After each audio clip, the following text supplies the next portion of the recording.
it is very important for everybody to understand the context in which we are discussing the City of Windhoek. We are engaging the City of Windhoek as part of the fifth site of struggle. Remember, we have decided in 2020 to add election as a fifth site of struggle, but not the only struggle. It doesn't define us. So our participation at the City of Windhoek is participation in the fifth site of struggle. What has been the consequences of our decision? The consequences of our decision has been that when we took that decision, together of course with others, to participate in those elections, the consequences was that the ruling party could no longer enjoy the luxury of the majority that it enjoyed for over the period of 30 years. So together with others, we then managed, as an achievement in the fifth site of struggle, to be able to change the dynamics in the City of Windhoek. And that's what you must always know about the AR movement.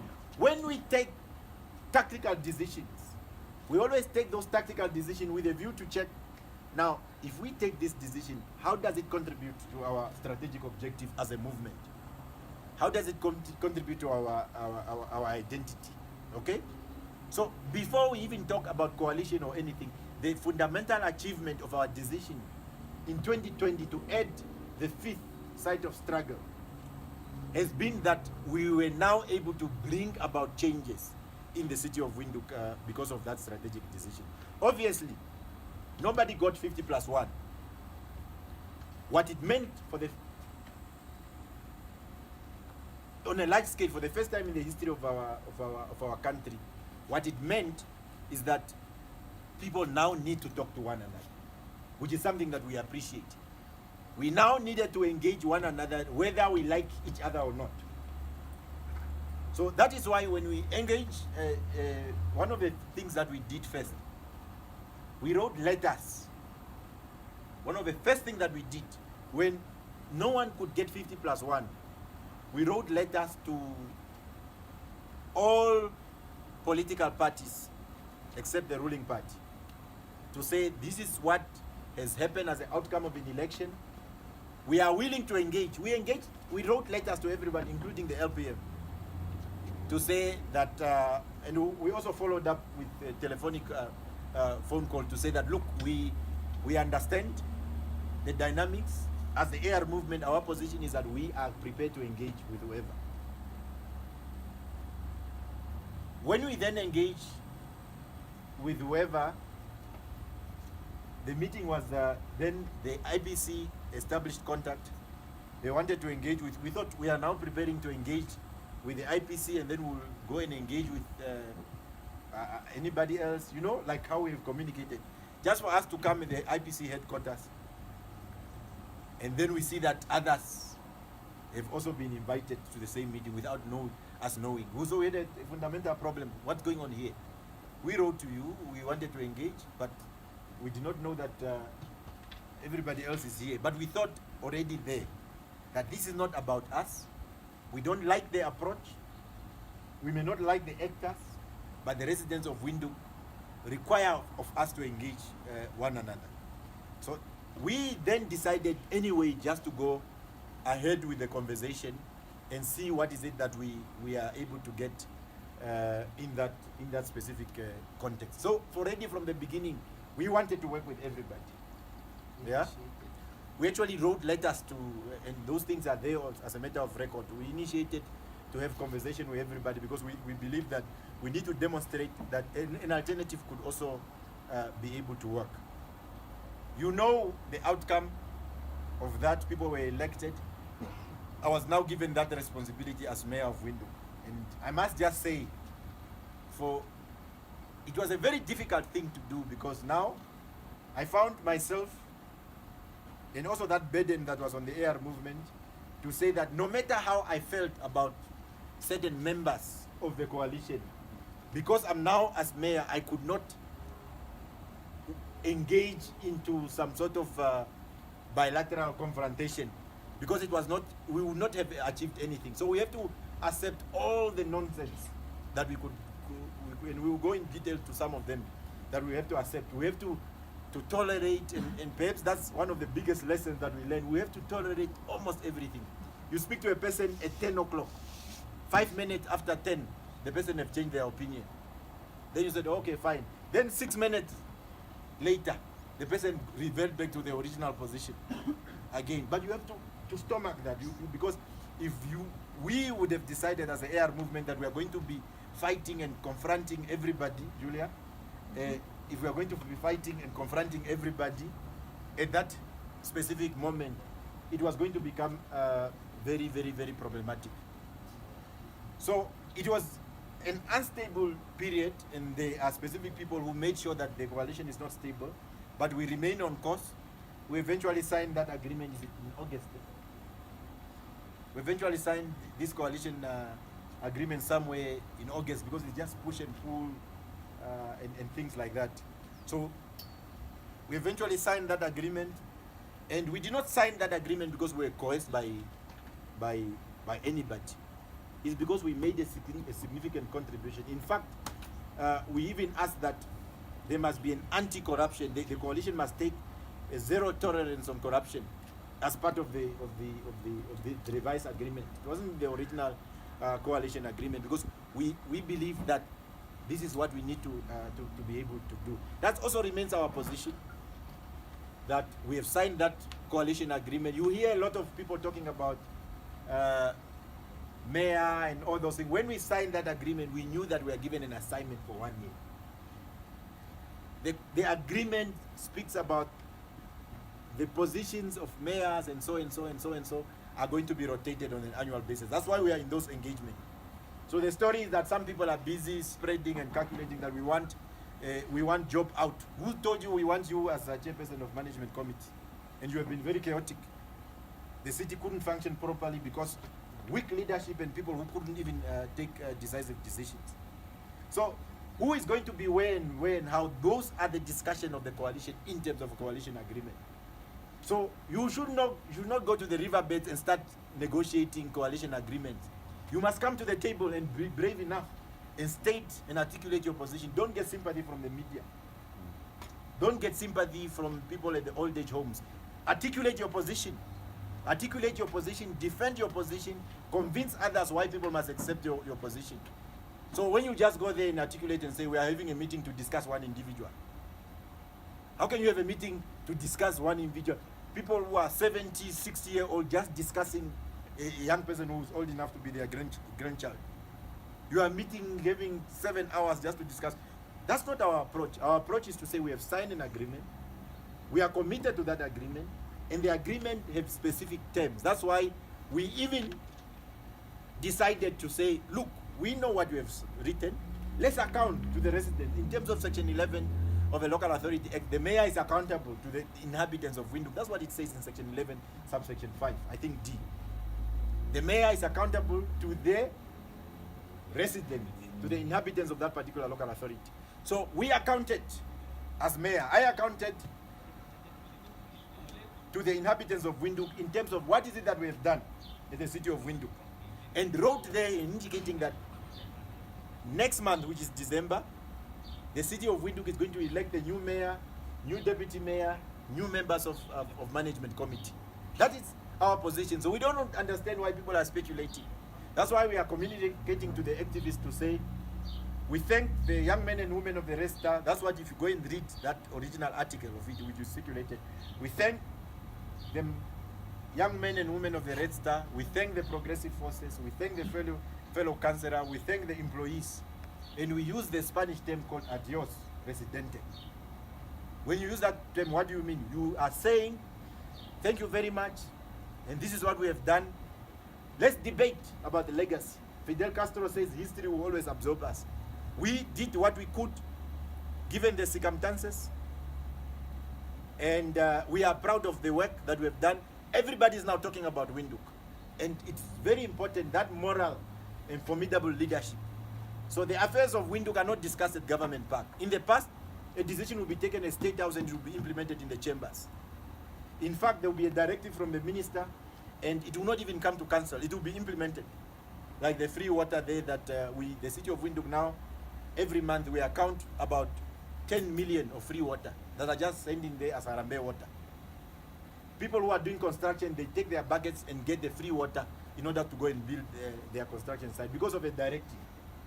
So, and car washes and all those things that are happening. We have a bill about 80 million. So what we found there in the city is decisions that are discussed at cabinet and given. We managed to affirm ourselves and say, you don't do these things anymore. So we are proud of our work because the residents of Windhoek now understand that there's a leadership. If somebody wants something from the City of Windhoek, they don't go to Government Park, they don't go to State House. They come here to the chambers, they go to the mayor's office, they go to the CEO office, they go to the councillor's office. So it's now fashionable. People now are aware. When a councillor of the City of Windhoek walks around, whether you are PDM, whether you are SWAPO, whether you are NUDO, when you are a councillor of the City of Windhoek and you go to Groove Mall, the residents start saluting you. The residents start expressing their frustration. The residents start communicating. In fact, even SWAPO councillors, the residents are more confident in them, delivering their issues to them, because they understand now as a collective leadership, we are now taken seriously. So that's why we are saying we are proud of the work that we have done in the City of Windhoek. But of course, it has not been an easy thing. It has been a toughest thing because you have to keep your eyes on the ball. It was easier for SWAPO councillors. It doesn't matter, you didn't need to be bright. You didn't need to be, because you have the control of management committee, you have a control of council. If you are struggling among each other, you just go to the SWAPO headquarters and tell the coordinator to give a directive. Everybody will do exactly as you want as mayor. Now, you must realize that you have no control of management committee, you have no control of council. You must now navigate yourself through the politics. You must engage everybody. You must listen to different opinions and feelings and things like that, so that ultimately, that is why if the decision, I'm sure under the SWAPO regime, the decision was faster. You could take a decision faster. You can even take a decision in single quarters. It comes to council as recommended. Now is the most difficult thing to do. But the behavior, and that speaks to particularly to what the spokesperson asked us to be able to do. Remember, we indicated that we could not have confrontation because you are mayor. Now imagine you are mayor, you are having a fight with Itula, you are having a fight with Honorable Venani, and things like that. So you will not been able to have focus. But it does not mean that we're always happy with what has been happening. Tell me, in this whole country, which local authority did you have councillors restrained? Local authority. Where? There are 57 local authorities. Only in Windhoek. Only in Windhoek. Why? So Dr. Itula, and it's such an unfortunate state of affairs. It's actually very sad that we have to reach this point to tell the residents, to tell society, to tell the activists, because we felt that Namibia needed an opportunity to realize what is it that can be done. It doesn't matter who wins or loses, but that decision that we took to support Dr. Itula in 2019. Dr. Itula had a very weak political immune system. So remember, these things with COVID, they say you must have a strong immune system. So because if you don't have a strong immune system, your body will not be able to resist diseases. So Dr. Itula had a very weak political immune system. We had to give him immune boosters so that his political immune system is strong. And we found him on a bicycle. And we felt pity for him, but we were kind of impressed with his courage, because he was moving around running campaigns of Helmut Angula and the Team SWAPO and things like that. But not everybody in the AR movement agreed. Upside here, for example, is one of our activists. He didn't agree. He said, okay, you guys can support. So we took a decision then. That's why it's so sad that we have to come to this point. We took a decision to give him political immune booster because his political immune system was very weak. We had to give him a Mercedes-Benz because he was on a bicycle. I remember I had to ask activist D, because Pau, who was in the north, because Dr. Itula first went to the north, and he was not attracting a lot of people, and we needed him to be to receive necessary support. That's what we are calling the immune system. Pau got very angry, and he called me and said, "Man, Job guy chiri chiri ne." This Pau when he's angry, he's angry. And he was saying, "Chiri chiri nga katobiko he anwai, katobinga itandi furu onu harongo gini ngama."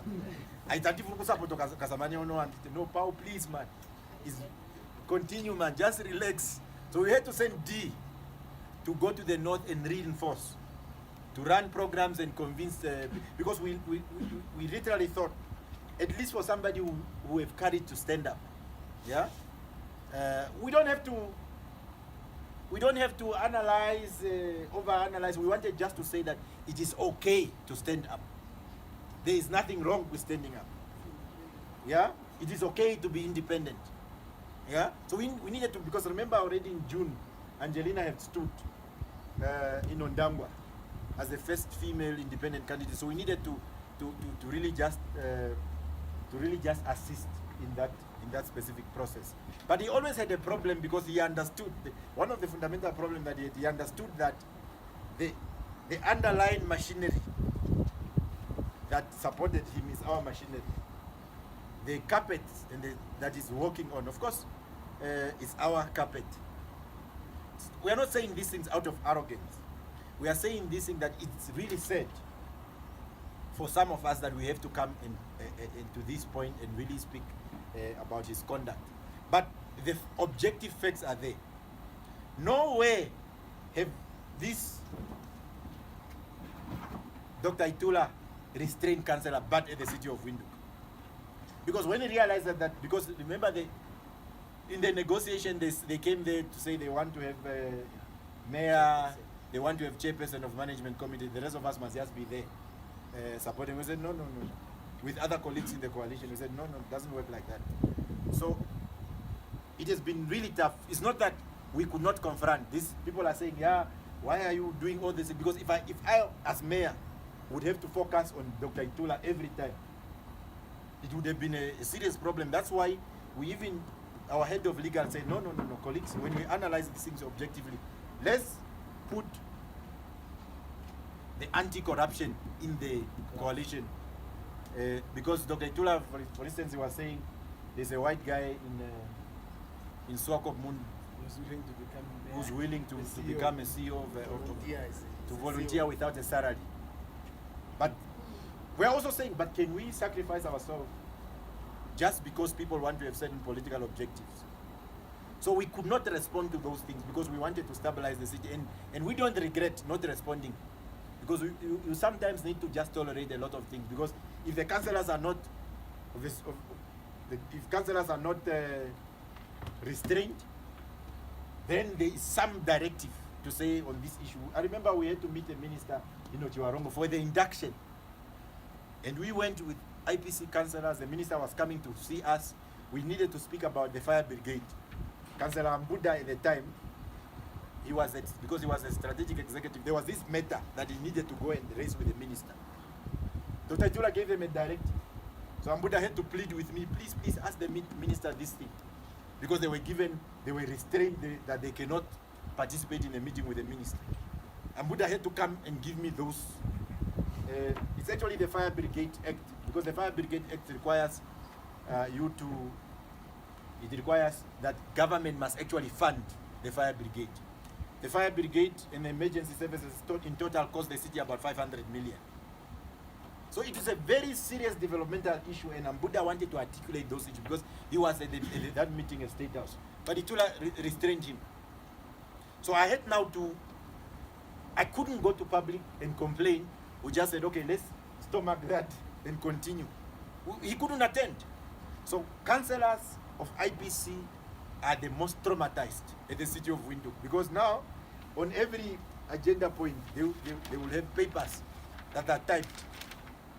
So we are debating most just like this, having an engagement. They say, on this matter, this one, they read the notes. When we go to the next agenda point, because it's very sad for them also. Yeah, because sometimes you really feel pity for them. They want to take independent positions. They wanted to take independent position, but they cannot take independent position because they must comply with those directives. So his conduct has been very, very, very, very problematic. It's either he's just concerned, he wakes up, I'm almost convinced that Dr. Itula, his breakfast is Job Amupanda, his lunch is Job Amupanda, his dinner is Job Amupanda. He probably wakes up in the middle of the night and just, because then how do you write a letter? We are in a negotiation. They are saying Job is not going to be retained. Who told you that that's position of, we already say bye-bye to the residents. Why do you make that an issue and things like that? So the destructive nature of Dr. Itula is very, very, very problematic. And I'm glad that as a collective we have also taken a decision with other coalition partners to address this specific issue of his conduct. If you read our coalition agreement, clause 12 makes provision of how are we make provision, we anticipate that there will be other members, other political parties that are represented in council that may want to join the coalition. Clause 12 is there. It makes provision. None of us, and as indicated, the AR movement had reached out already from the beginning to LPM. None of us actually have a problem, and I speak for other coalition partners. None of us have any problem with LPM joining the coalition. But what we have a problem with is that for us to read in the newspaper, when there's a coalition agreement, for us to read in the newspaper that Dr. Itula is having meetings there. We never mandated him to go negotiate on our behalf. We don't know what he's negotiating. We had a meeting and we asked him, hey, Chief, what is happening there? He denied negotiating City of Windhoek with the LPM. But the leader of LPM went out in public and said, no, they actually have a framework. We don't know what is on that framework. That's a problem that we have. Yeah? You cannot think that you are the Alpha and Omega. You are not, there is no president of a coalition. Because in the mind of Dr. Itula is a councillor at the City of Windhoek. Everything is just, you come and say, on that day you wrote a letter. I write on a daily basis. I sign maybe 30 or 100 letters to go to different, because the City of Windhoek is a big organization. As mayor, you have to sign a lot of things. Then you will come, yeah, on that day, why did you write a letter? I'm wondering, man, this man, how do you just, he's asking me about a memo that I wrote. I must now think. On that day, you wrote a memo. When we appointed Ms. Komali as the acting CEO, she was on leave. And she was not even in town. And we had a council meeting at 12:30. So, the city cannot live without a CEO. So all those hours. So I wrote to Mr. Mambelo, okay, while Ms. Komali is coming, she's out of town, please continue, because we should not have a lacuna. What if there's a big fire there? Or there's an urgent application, somebody must do something. So I took a decision that I stand by it as a principal head of council. Because as a leader, you must take decisions. You must not allow things to zigzag. Then he just comes, yeah, where did you get the power to appoint a person for 2 hours? So I must allow a city to be without a city. So the over-involvement of Dr. Itula in the affairs of the City of Windhoek has been quite very, very, very, very problematic. And we don't have these things from other principals. Other local authorities are functioning very well. Because maybe one of the crimes that I committed, I remember I had 2 meetings with Dr. Itula, long meetings. And I realized part of the crime that I committed is that because I refused to be his boy. At one point I had to block him on WhatsApp. Because he just said, yeah, there's this businessman who wants what, please meet with him. I'm wondering, this guy, who does he think I am? Am I his child or something? Sometimes maybe I'm wondering that if I was his child, would he treat me the same? Because I have a son, I have a child, and I imagine how children feel. Yeah, because when in our relationship, Kawandenge calls me even in the middle of the night and says, Mayor, I don't agree with this. Please change. You know, he comes and advice. And also the National General Secretary of IPC, she has been quite helpful. She will call and say, please just continue. Even if she disagrees with something, she will say it politely and nicely and things like that. There's also another functionary of IPC in the Rongo region. what is it? Kangulu.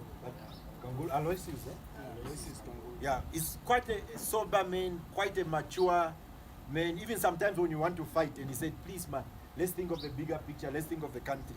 Not everybody is a problem in the IPC. They've been quite very helpful. The mayor of Vaves Bay has been quite very helpful, and many others people in IPC have been very helpful. But Dr. Itula seemed to have a particular problem with Job. Yeah, to have a particular, I'm not going to be mayor, so I'm going to be an ordinary council, so that you are able to now to see the robust engagement in that council, and also robust engagement in the city of Windhoek. So there are people who have been quite very helpful in the IPC, and sometimes they've actually assisted. Even when I wanted to react in a particular way, they will say, please think of the bigger picture, don't do that. But we cannot withhold this information to our activists, to the public, because it's also becoming very confusing, because the youth are looking at us. We lead a youth movement, and majority of the youth are concerned about the future.